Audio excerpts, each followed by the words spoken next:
Tell me where we're going.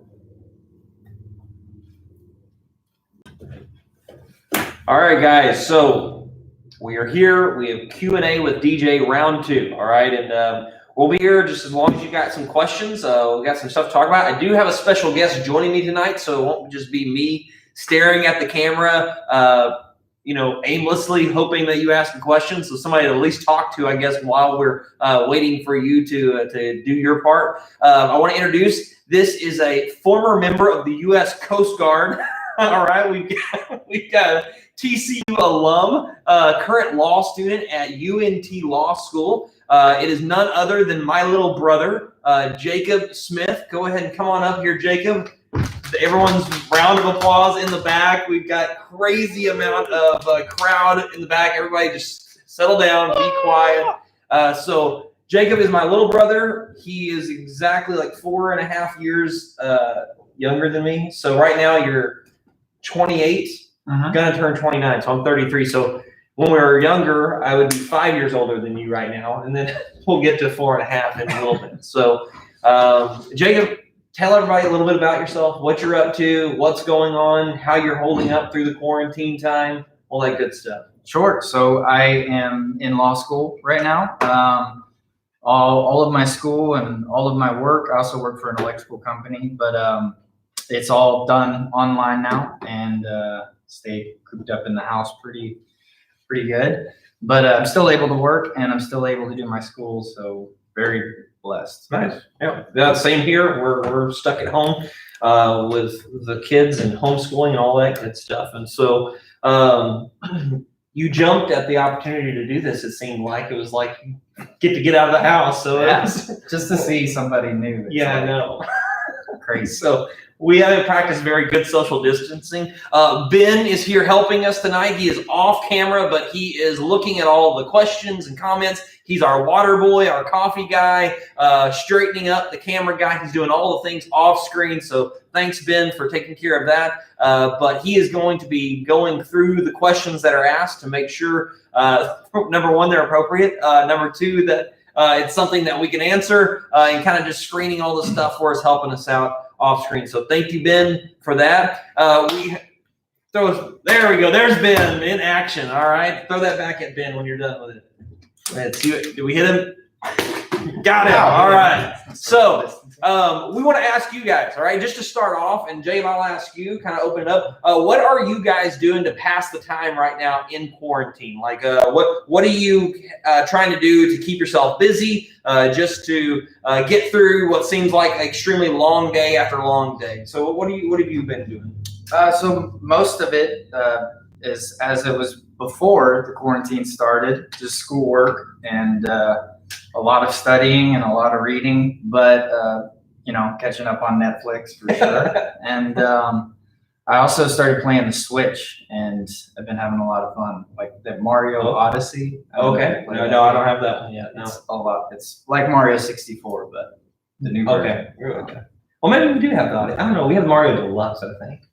So it's almost like Super Nintendo on steroids. Yeah. No, it's not that. It's not that. Okay. Well, so you're doing me. I've got I've got to be a teacher again now. So I'm not just working full-time ministry anymore. I have to be a teacher again. But this time I'm teaching now 4th grade English, math, social studies, and science, to which I am not trained for nor am I qualified to do.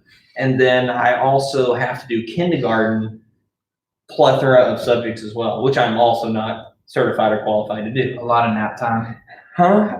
Yeah. Go lay down, get your blanket ready, go get you a milk or something like that. It's nap time again. Whoa, school's over after only 30 minutes.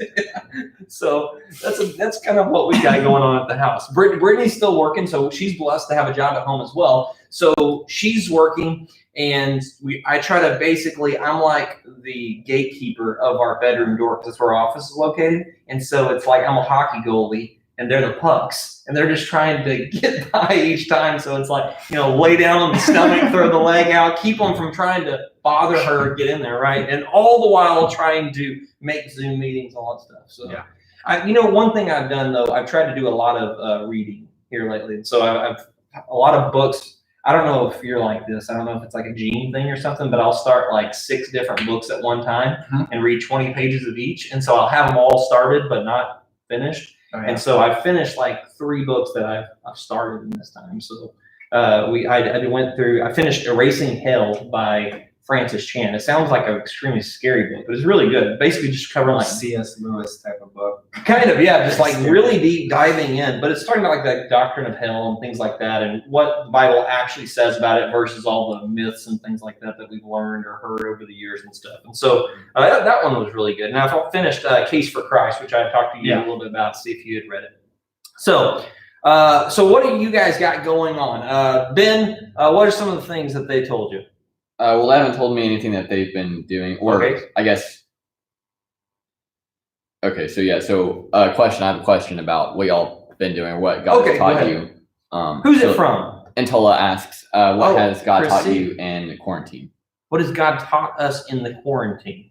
All right. Well, I'll start off like lots of patience. All right, and that there's something to be done in the quarantine. I think that was like I sulked for like the first 4 days, thinking, what are we going to do? We're just going to sit home all day, And so I found ministry within the quarantine, and I feel like I'm busier now than I was when we actually came up here and got things done. So, what about you? I think the main thing that I've found from all of this that God has shown me is that it's a lot harder to live with me than I thought. Yeah. Like I spend all my time driving to this place, driving to that place. I work for him. I have, classes that I have to be at. I have meetings. I'm trying to get future jobs for after school. So I'm constantly like spread thin amongst a dozen people that need my time. So whenever I'm forced to be by myself, it's a lot more difficult. Trying to contain yourself. Yeah. It's like really hard. All right. Got anything else from us, Ben? So Caitlin can relate to reading the 6 books at the same time. Okay, good. Jonathan Lane says that he's been binge watching Breaking Bad with his parents. Okay, I wouldn't say that's the best show With your parents. with your parents, nor alone, I guess. But we don't necessarily condone it. But okay, Jonathan, if your parents say okay. All right, so Christy asks again, what do you miss most about the outside world? The outside world, and just in The general. outside. Ninja Turtles, like Yeah, I under know. the I'm in sewers. the sewer. So, I think my biggest thing is just like I would just like to go to a restaurant and sit down. Like we've gotten drive-through stuff, but just like to go in there and sit down and eat, which is something that times that we avoid with the kids. But like at this time, I just really would like someone else to cook for us. Not that Brittany's great, but she gets tired of cooking, 3 meals a day. And so just go and let somebody else cook for us and sit there and then leave and not have to clean the table and all that good stuff. Yeah. What about you? I just want to go to a place and not have the person look like I'm pulling a gun on them or something. Like as soon as you walk through the door, it's like, oh, the hand sanitizer's over there. You can't touch anything. You can't, even if you go out to eat or order food, nobody wants to be anywhere near you. So it's so frustrating. How about if you go to Walmart and they've got the clipboard, and as soon as you walk into the entrance, they look at you, they check you off. Like I've become a number. I've become a checklist from Walmart.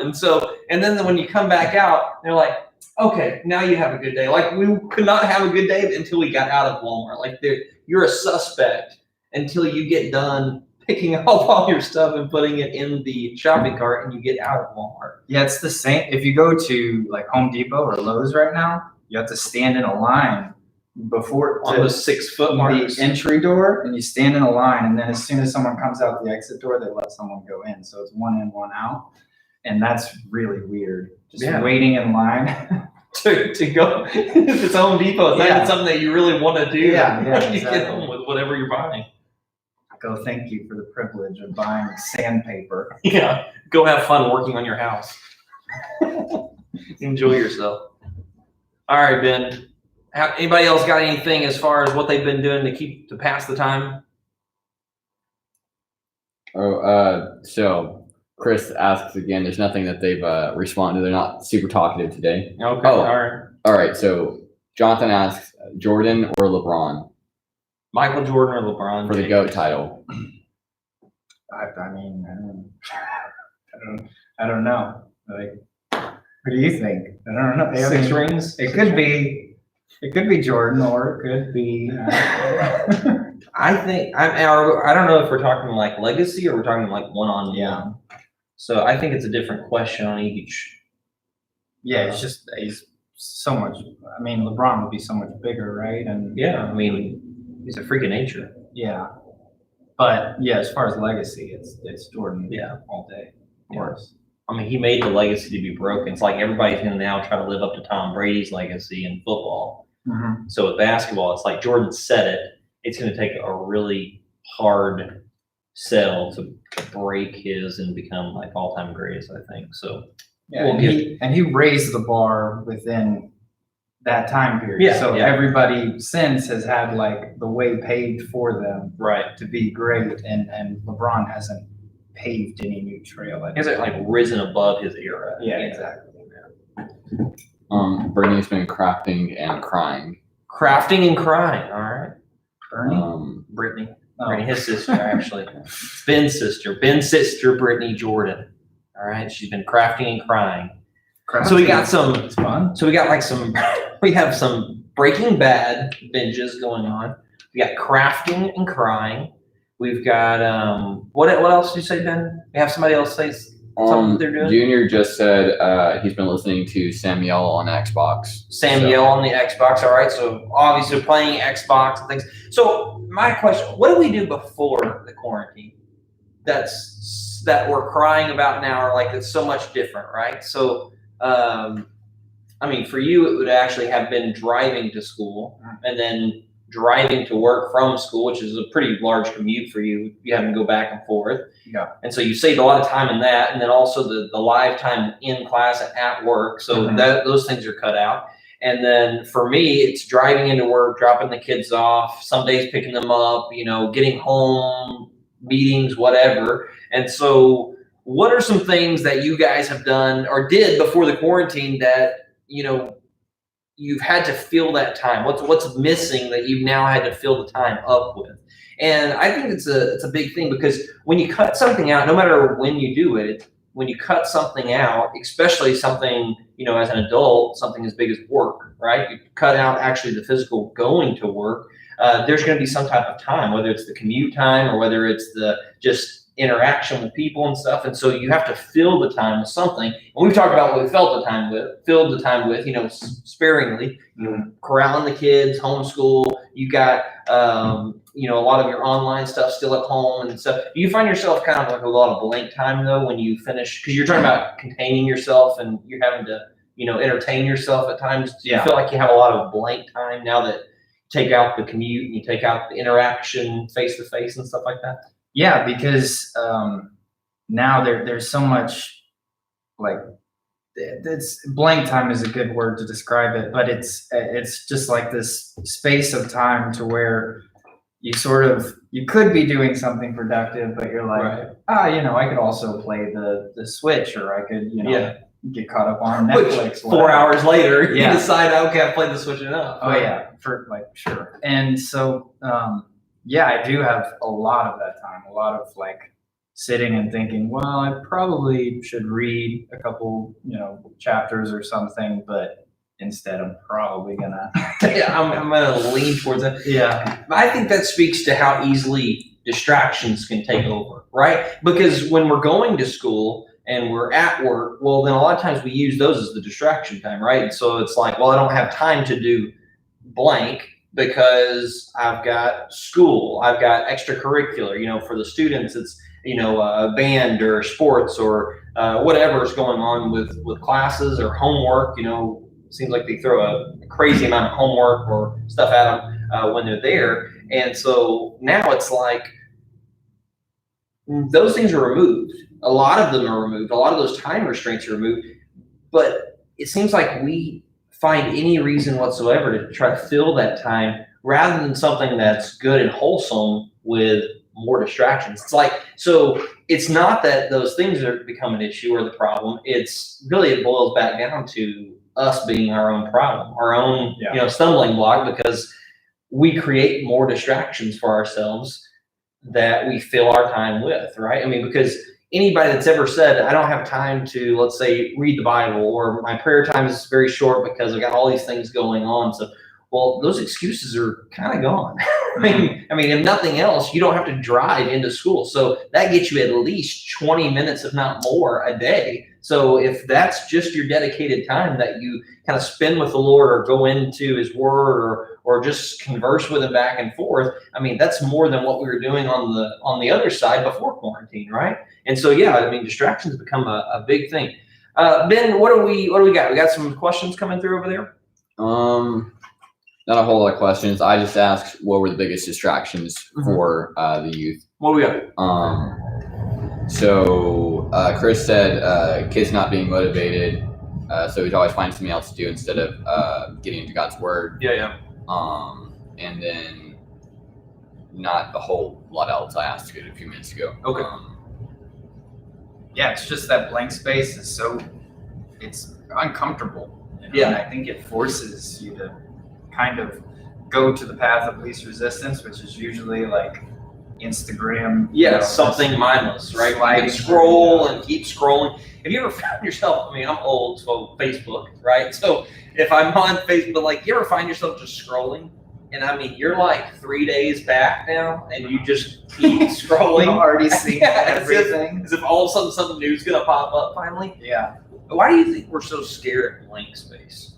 Why do you, that time period to where, when's the last time that you can remember that you just sat and were quiet with nothing going on, and you just allowed yourself to your thoughts, or allowed your soul to speak? To hear God maybe speak to you. And when's the last time you can remember doing that? When it maybe outside of this time, during the busy time. Yeah, I don't know. I was talking to a friend about this the other day. Like, we, whenever we were kids, there was just so much, we call it empty time or whatever, where we just had long gaps of nothing happening, or whenever. Which is usually when we got in trouble. Whenever we had to go outside, stuff like that, and you're stuck out there, and you just feel like, oh my gosh, the day just goes on and on and on. We won World War II numerous times. So during that, we beat the Nazis. I don't know how many times during those times. Yeah. So I don't know when the last time I've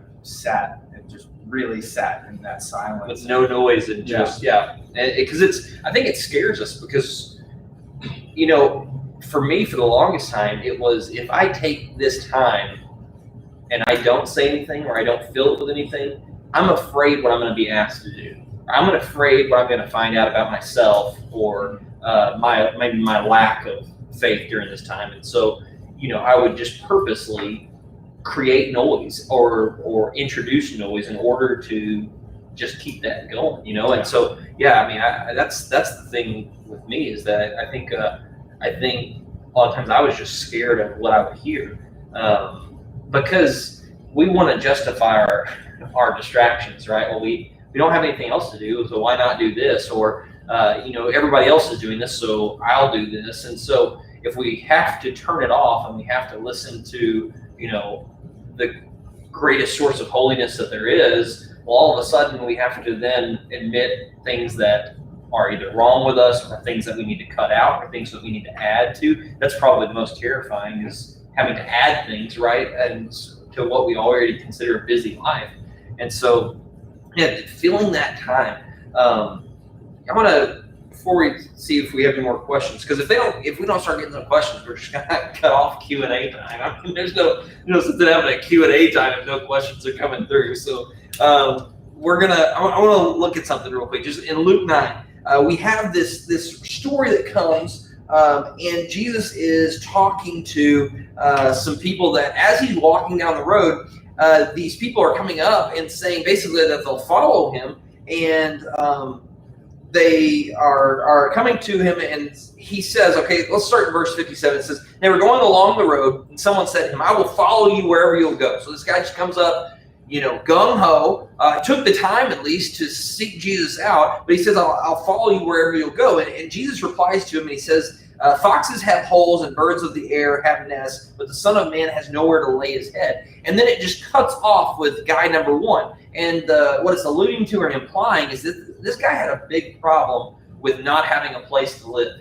He couldn't take the fact of not being able to settle down and having a central place to do ministry or whatever he wanted. And Jesus is basically saying, listen, your distraction is the idea of comfort or security, that you're not willing to jump and go place to place, because I'm not going to sit in one place and set up a kingdom or a one central location for people to come to us. No, we're going to go around. We're going to jump city to city and never be able to settle. And so that's what that guy's distraction was. And then we move down. It says to another one, Jesus says to this guy, follow me. And he says, Lord, let me first go and bury my father. Now, this is the one that everyone tries to explain away, but the idea here is this guy wants to go back and handle all the affairs. And it's possible that the guy's father wasn't even dead yet. So he wants to go and lay out all of his affairs and say, basically, I'm going to prepare everything so that I get the inheritance and my father dies and everything will be settled. And Jesus says, no,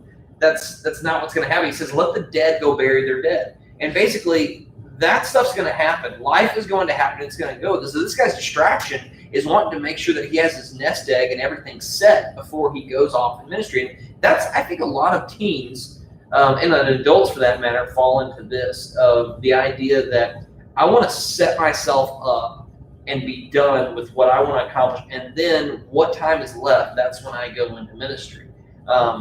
When really God calls us to be active now and serve him as life is happening. And so not to simply put everything on hold for a certain time period, because he tells this guy, listen, just let the dead go bury their own dead. That doesn't need to be a distraction for you, because when the time comes, you can handle it at that moment. And then finally, we got another one that comes up to Jesus again. I'll follow you, but first let me say farewell to those that are at my home. And Jesus says to him, no one who puts his hand to the plow and looks back is fit for the kingdom of heaven. And so this guy's distraction is, and the idea behind here is this guy's wanting to go back and get one more big farewell party and everybody pat him on the back and say, that boy, all right, great job, and then head out. He wants the last big hurrah. And I think this speaks to a lot of the seniors, what they're going through right now. They have been interrupted. I mean, imagine when you were a senior, if all of a sudden halfway through everything got cut off. Could you imagine missing the prom, missing the graduation?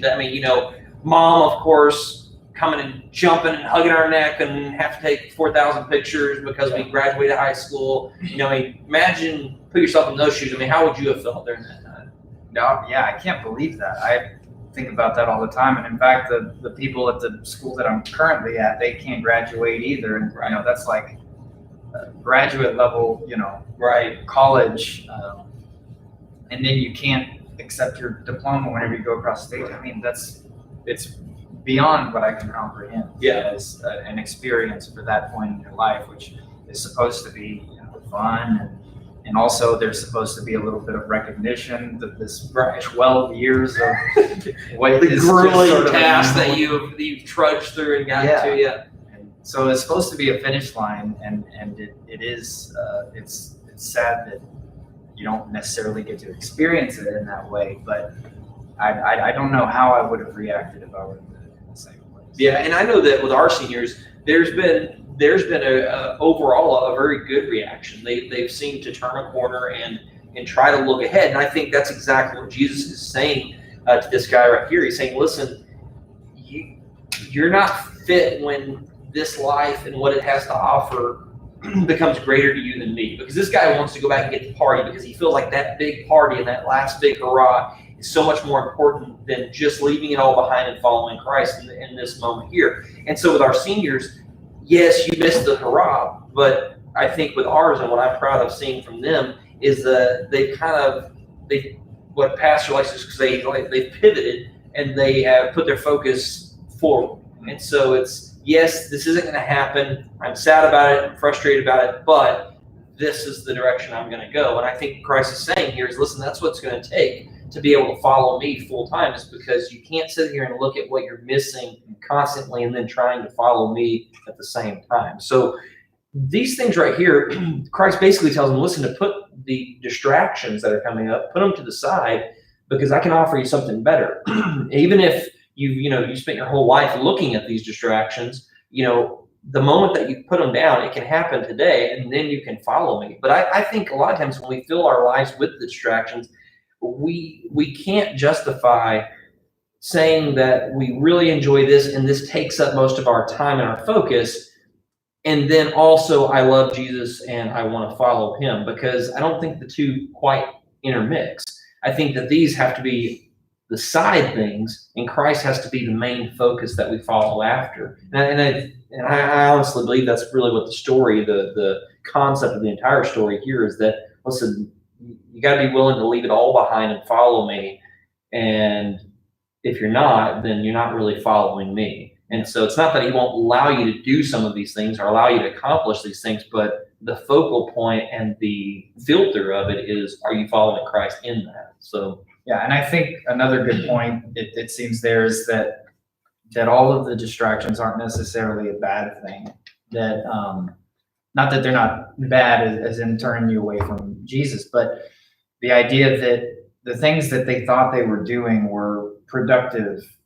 They were perceived to be productive. Yeah. Like I'm doing something that I can justify doing. Like I need to go, take care of my father's estate, Right. or I need to go do this. And we get caught up in a lot of busy work that we think is number productive. one. Yeah. So it's okay, and you can justify doing Right. it because it's productive. And if you skip reading your Bible because you have to do this productive thing, then Right. it's justified. Yeah. But I think that's kind of the point that Jesus is making there, like saying, you can justify it however you want. You're turning your eyes, and that's all that matters. Yeah, and and I'll go further in that, and just as being a minister, I can be doing productive things for the church and totally not be in sync with spending time with the Lord and following the Lord in that. So it's a busy list of things that we've got to get done before Sunday, and it's production. Well, I think one thing, the question earlier was, what has God taught you during this time, is that ministry is not done in the building.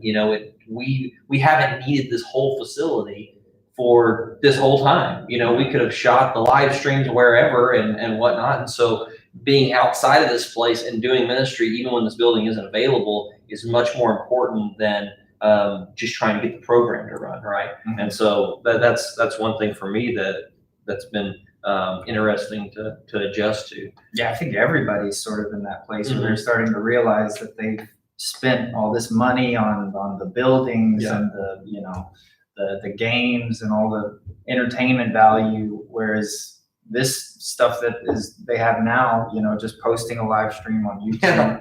Or, you even see the late night show hosts all doing Yeah. that same thing. They have a little, their cameras know better than anybody else, and they're getting, tons and tons of views, and they didn't need all the gimmicks. So Everybody's found out whether or not that they're cringeworthy on camera. So everybody has heard what they sound like recorded too, and everybody hates what they sound like. So we're finding it out in real time. yeah, right now. So Ben, we have a question. So as far as distractions, backtracking a little bit, Liam says his phone, Mason and Caitlin say sleeping, and then the rest of them are a lot of CSM questions for the future of our youth group. Okay, So all right. hear those? Let's get to those in just a second. So we got sleeping came up. I mean, it's a good distraction. And that is a good distraction, right? I mean, but how many times do we think of that? If we could just get enough sleep and rest, then we'll be ready to go. Well, what we found out during this time is having adequate amount of rest doesn't cause you not to be lazy, right? I mean, if nothing else, it increases it. And so it's like, yes, wake up and get to work. Wake up and do something. And there's been mornings that, I have a hard time turning the brain off at night. And so I'll give Brittany will bring me a melatonin and say, here, take this. You can go to sleep, quickly. And so, I'll sleep that off, and she'll get up with the kids and let me sleep in a little bit. And it's like, I get up and it's like 8 o'clock, and that's late for me. And I get up and I'm like, I still don't want to do anything today, and so it's all of those things that we always said before quarantine, that if we just didn't have to do this, then we'll follow, or we'll do this. And I think Christ in what we just read is basically saying, listen, you can use whatever excuses you want to, but unless you focus in on me, you're still not going to follow me. And so even in quarantine, all the excuses are gone that were there before, and now we're making new ones or creating new things, and the problem still exists. So distractions, don't be distracted. Sleep one is weird. So whenever I was driving, I had to drive to school in the morning to catch like a 7 a.m. Session and then go to class.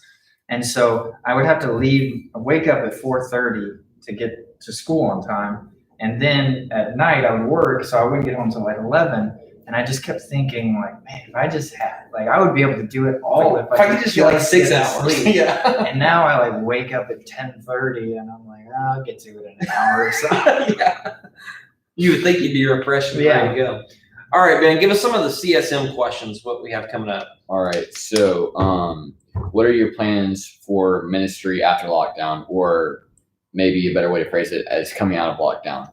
Okay, coming out. Well, right now, we're going to have to follow state guidelines. And so we have to make sure that, and it'll be as a whole church. And so what we'll do is we'll go to, our worship services will be somewhat in a different limited fashion. So what'll have to happen is that all state regulations will be lifted for basically kind of like all businesses. And so once that's done, and that our group time meetings are not limited, our group, what am I looking for? Sizes are not limited, then we can come back to full swing. And we'll have our Wednesday meetings.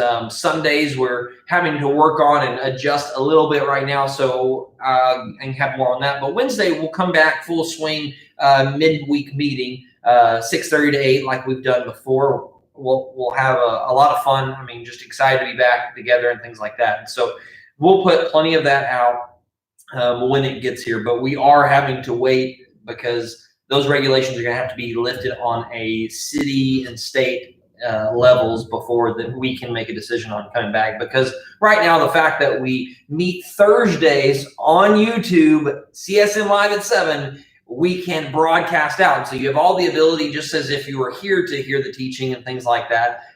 And so we want to make sure that you're safe. We want to make sure that it's okay to come back.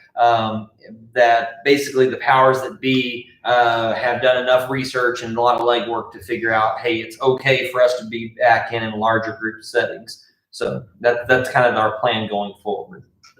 And other questions by Brittany and Liam kind of collectively. Brittany said, what will summer look like in Puerto Rico? That's still on. I'm assuming also camp and other. Okay, so all of our summer activities and the layout of that. So right now, camp is getting extremely close on whether or not we'll be able to go to that. And I've already looked at alternatives. I'm looking into that right now. Someone's doing a digital youth camp.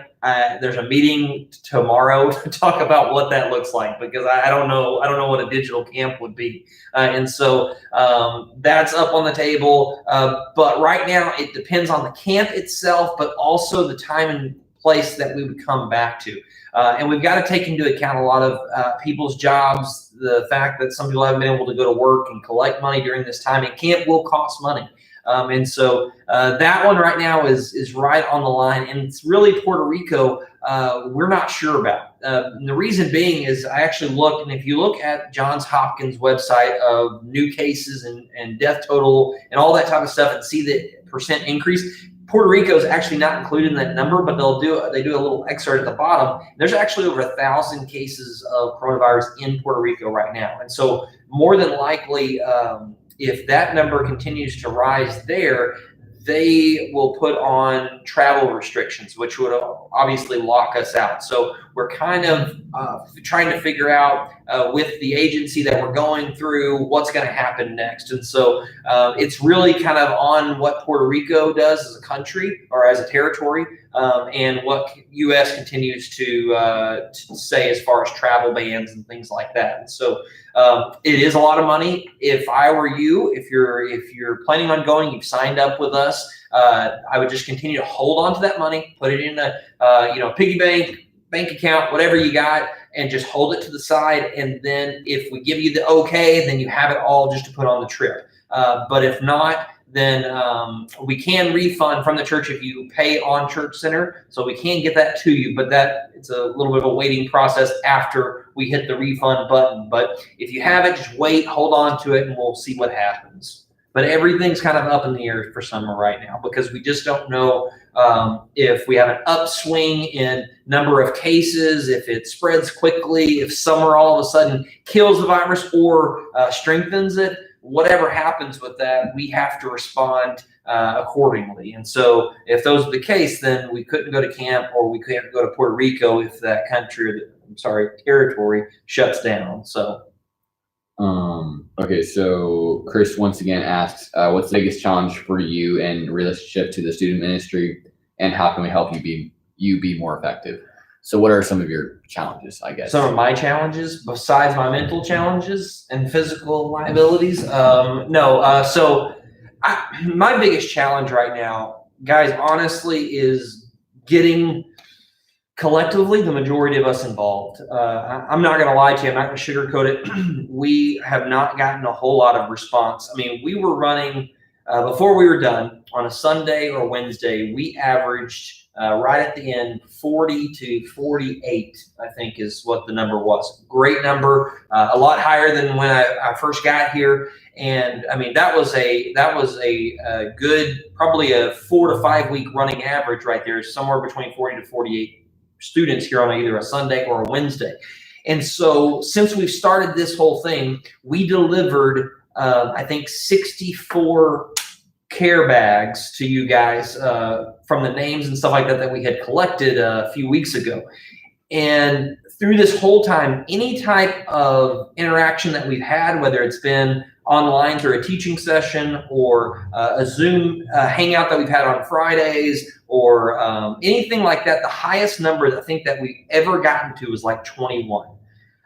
Which is a huge discrepancy by at least 50% from our average attendance. And I mean, even higher if you look at the number of care bags that we actually delivered out. So where you can help me is to participate. I mean, I have no idea what you want to do. I think every youth pastor in the country is stabbing in the dark trying to figure out what to do for students. I mean, there have been all types of crazy ideas. There's been a lot of things that I've looked at and they just don't look very fun.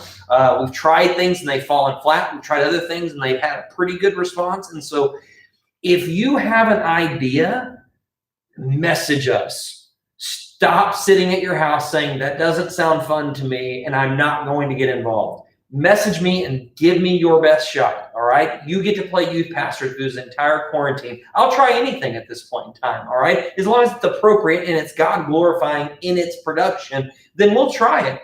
I've got no bones about it. I mean, I've had a few things that we've done. The daily devotionals came from someone's idea. Another thing that we're working on this side came from another person's idea. The quarantine challenge, I procured that idea from someone else as well. And so we're kind of looking everywhere. Very few things, I guess, that I produce are my own. And so I'm looking for ideas all different places. Challenges. Yes, one of my challenges. Come up with his own idea. Yeah, no, not being creative. And so, I mean, you guys, you can't, here's my thing. You can't say, we're not doing anything that I like to do and then not give a solution or some type of response back. Another student had an idea that they wanted to put together a video, kind of a collage of everybody wearing their Cana Student shirt. And so I sent out something and I said, hey, send us a selfie because Lord knows you're posting them other places and other things for whatever reason. Send us a selfie in your Cana shirt. And I got two. I got two back from two people. That's it. Two of them. And so that student's idea, which I thought was good, couldn't be fulfilled because nobody participated. Nobody got involved. And so that's my challenge. That's also my frustration. But here's the thing. We're going to continue to do stuff. If you don't help me, I'm going to continue to put stuff out there. I'm going to continue our teaching time. We'll continue to do Q&A with no questions. All right.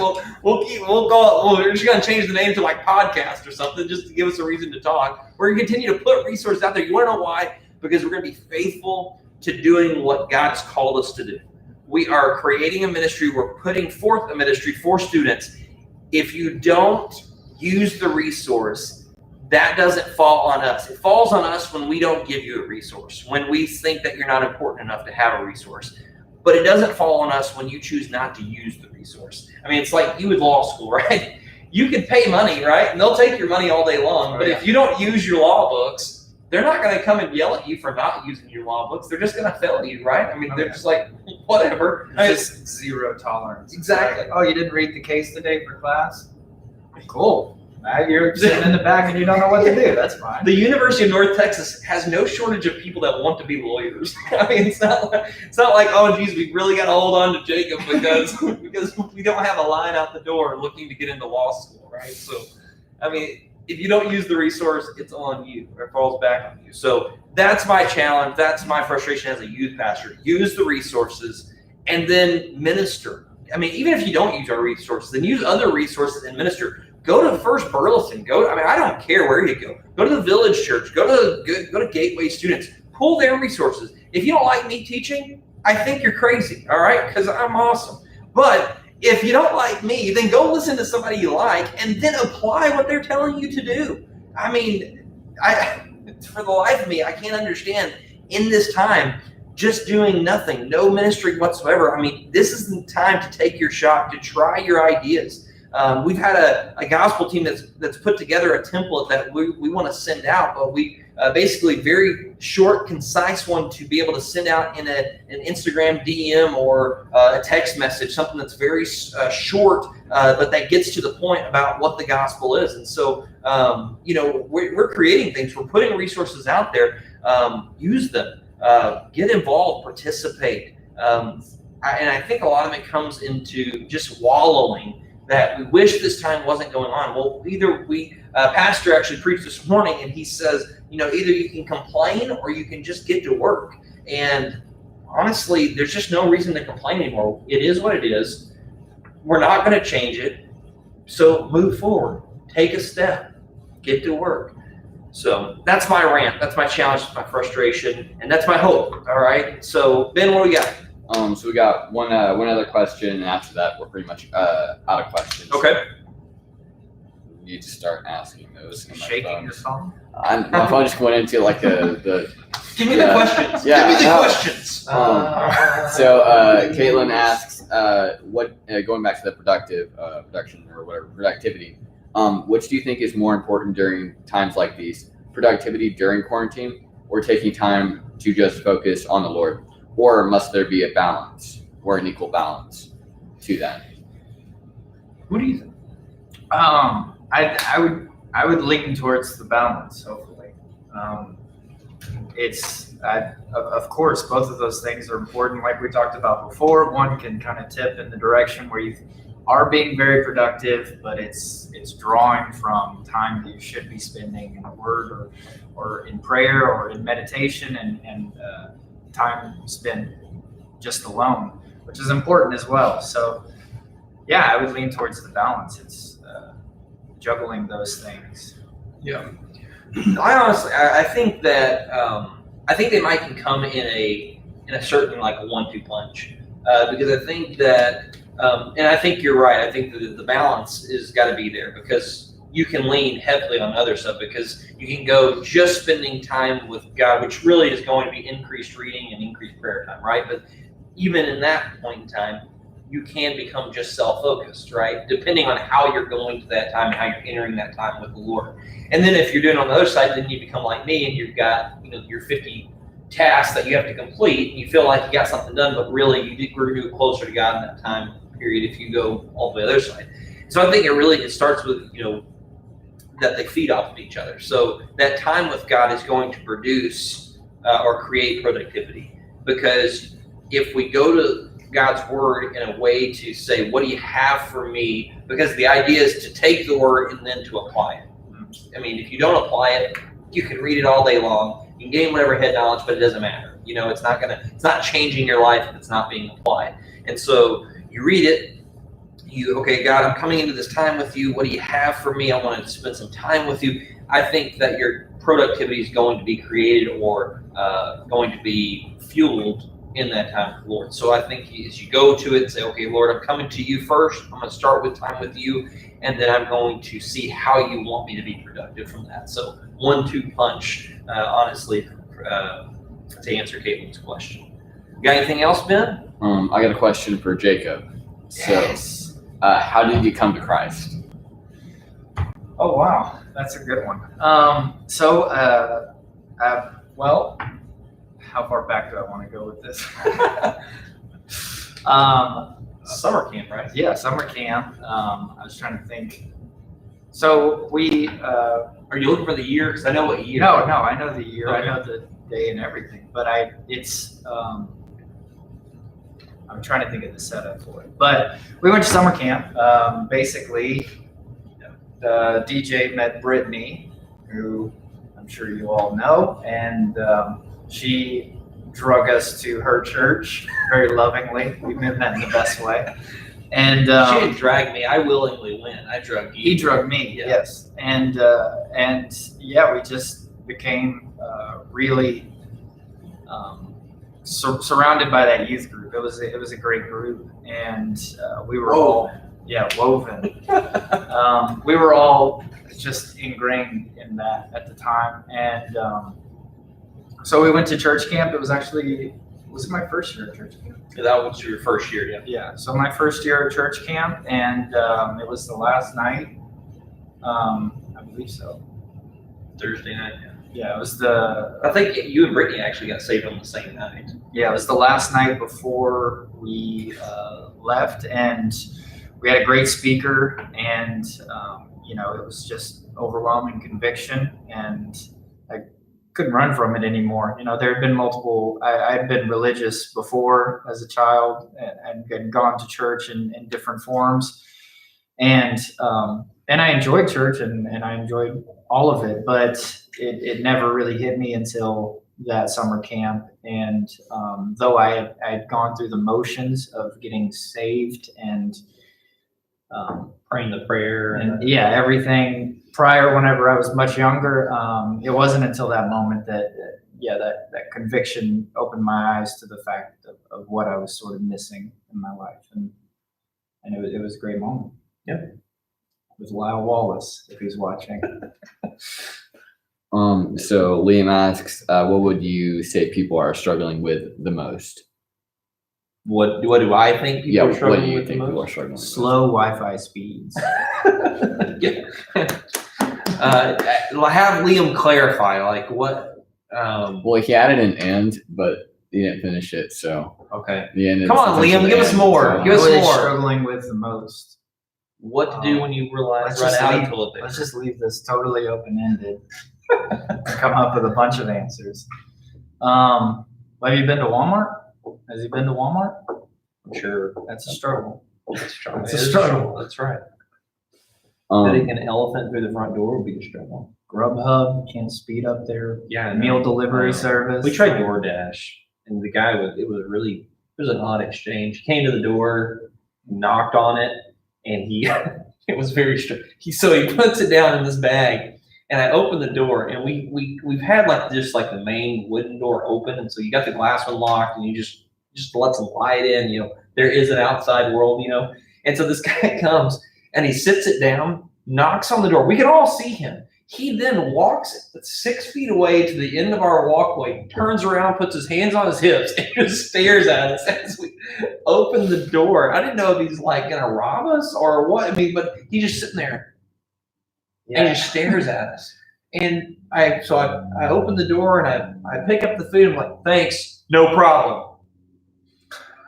And he just stares.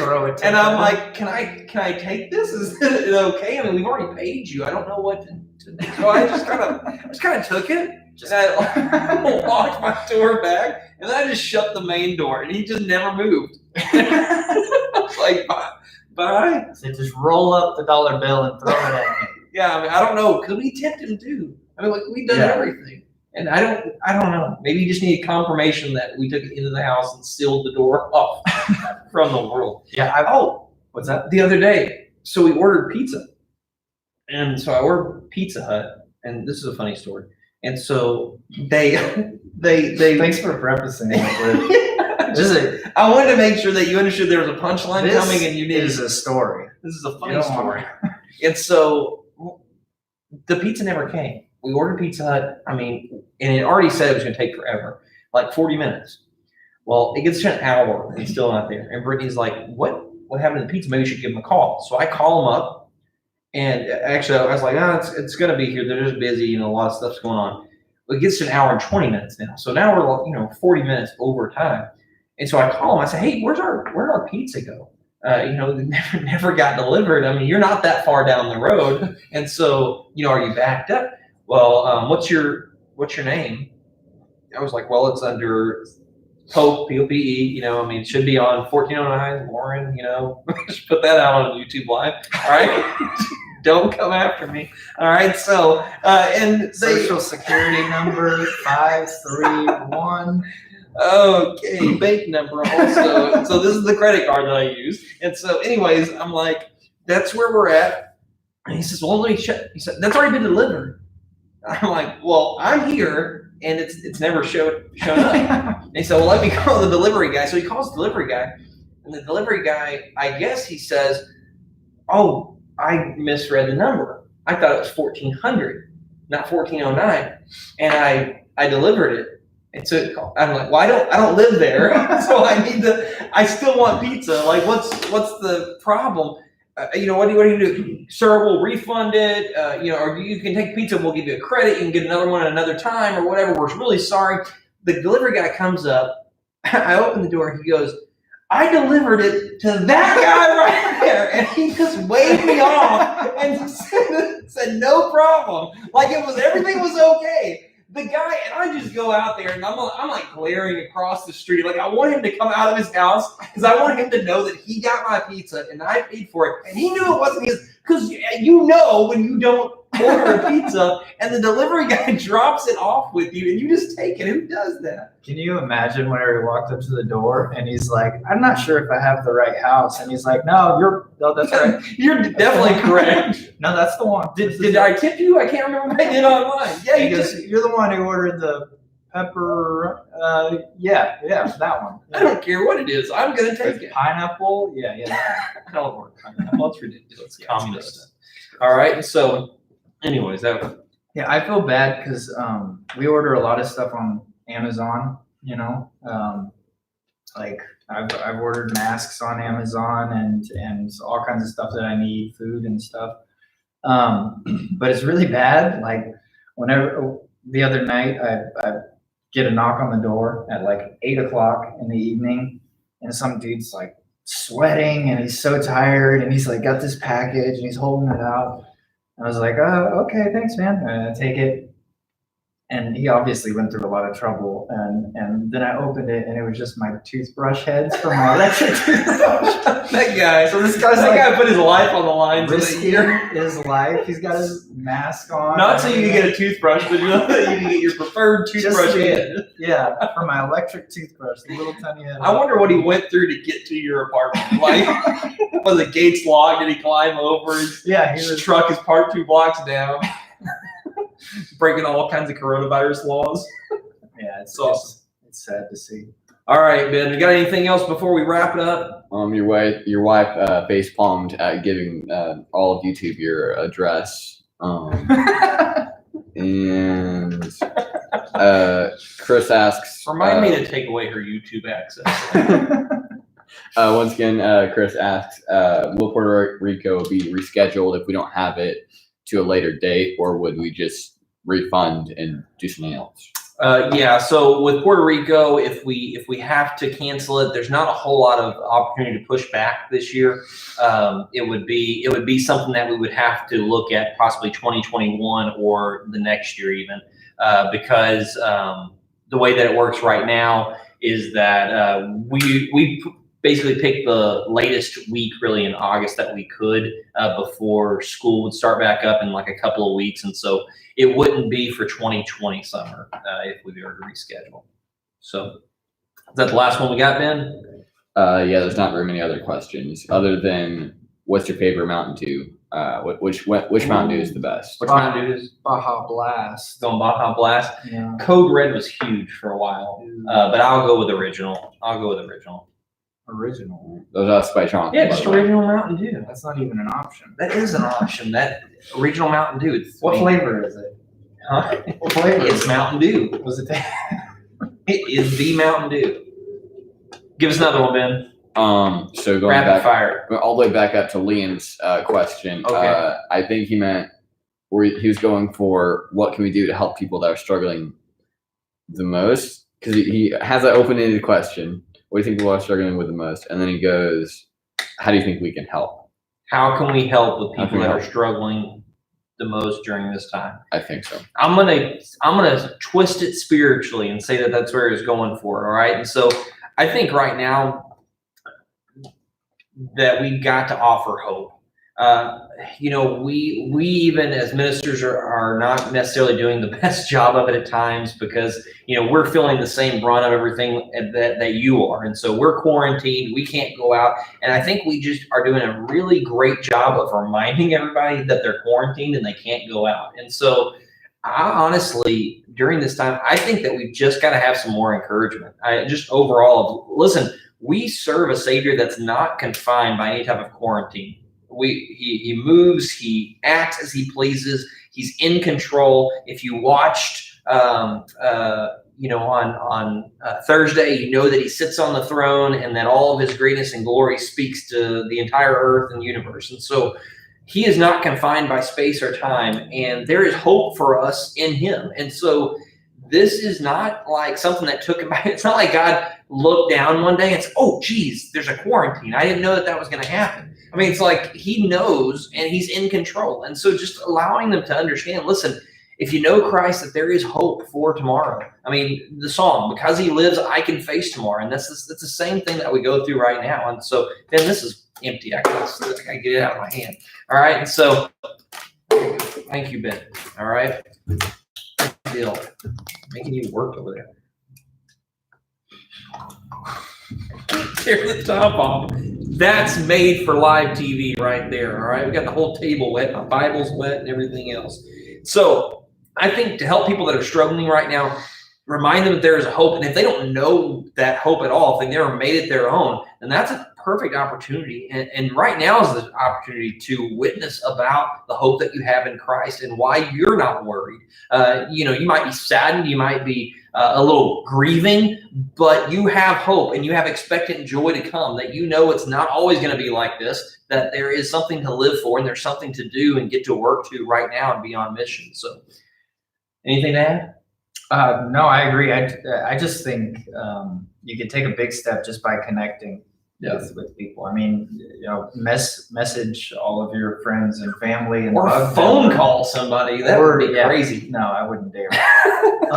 But you could, with FaceTime and all that stuff. I mean, it's easier now to be connected than this same situation, 15 years ago. Do you think we're about to get a text? You can call your mama. Yeah. Oh man. But yeah, just connecting with the people that it's easy to get sort of lost in scrolling on your whatever app, and the TikTok videos are really funny, and I know they are, and I love them just as much as anybody. But take time to reach out to the people that care, that you can influence. All right. Any other questions we got, Ben? No other questions. All right, Jacob. Final thought. What do you want to leave the world with on our obviously extremely watched YouTube channel? Buy toilet paper in moderation. Just enough that you need, and then next week you could buy more toilet paper. If we all did that, then we could always buy more toilet paper next week. There you go. All right. Flatten the curve. Stop demanding so much and don't want to supply so much. All right, simple economics. My final thought is just overall what we talked about. Don't get distracted, even when you now have more time and you don't have as many distractions. And so don't allow yourself to just get sucked into the mindless getting through every day. All right, be productive. spend time in God's Word. Allow it to be a 1-2 punch in your life. We love you. Hope you guys, give a round of applause in your own room and your own thing for my special guest, Brother Jacob Smith. All right, future lawyer extraordinaire and always a Coast Guard in my heart. Coast Guard participant in my heart. You did win the highest honor for a Coast Guard. Coast Guard. Go ahead. Is that Keep what- going. No, you got it. Coast Guardian. Right? Coast Guardsman. Coast Guardsman, all right. Coast Guardsman of, I don't know, shipmate of the Shipmate of the world. Something like that. So give him a round of applause where you're sitting. All right. The fact that he took some time to put his life on the line to be close to me within 6 feet. All right. And so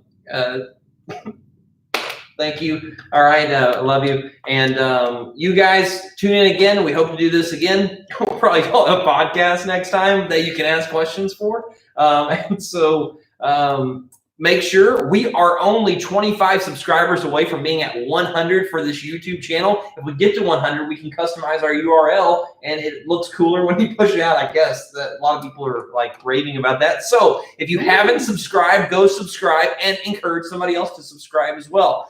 Because if you do, you get more exciting reminders that this is going to happen. All right. And then you won't forget about it. So hope you have a good night and we will see you next time. Stop it, Ben. Cut it off. Cut it off. Turn it off. Trying.